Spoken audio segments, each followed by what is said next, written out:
Good day everyone, bonjour tout le monde. This is Roger, and welcome to this last episode of the Brothers in Arms First Specials of His 4 series.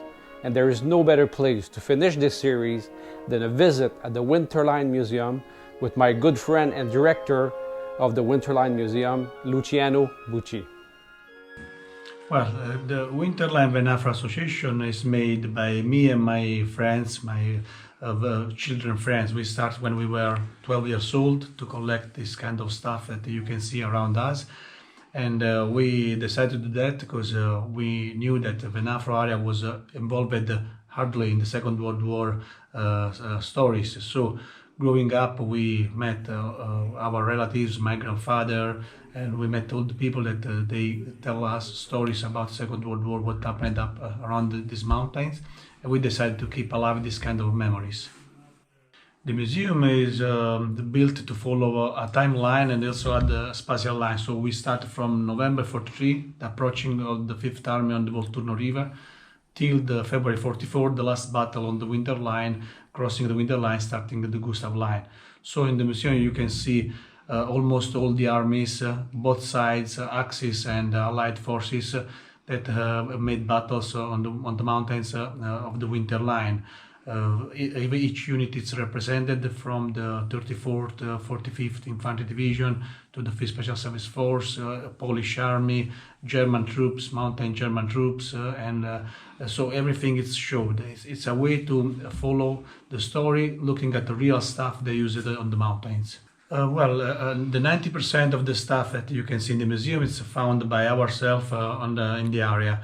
I mean, often on the mountains, doing direct research on battlefields.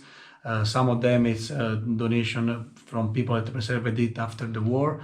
And of course, there's also a little part make with the exchange with other collectors. But for sure, the 90% of the stuff comes realistic from the battlefields of this area.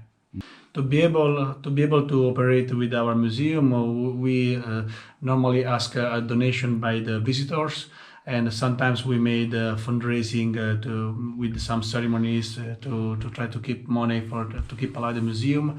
The cost is related to electricity and to manage the dummies and to make washing stuff, because every year we have to wash everything.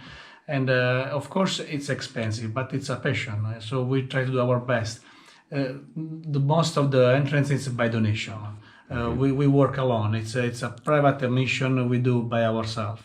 We estimate it's 3,000 visitors per year, of course, and mostly are from England, from United States, from Canada, sometimes even from Germany, of course even Italian, but mostly of the visitors are foreign countries citizens. They came here to visit battlefields, and so they know about our museum and they come to visit the museum. Well, the museum is well shown on internet, so we have our website www.winterlinevenafro.it, and we have also a Facebook page, Museum Winterline Venafro, and of course you can find all the contacts on internet.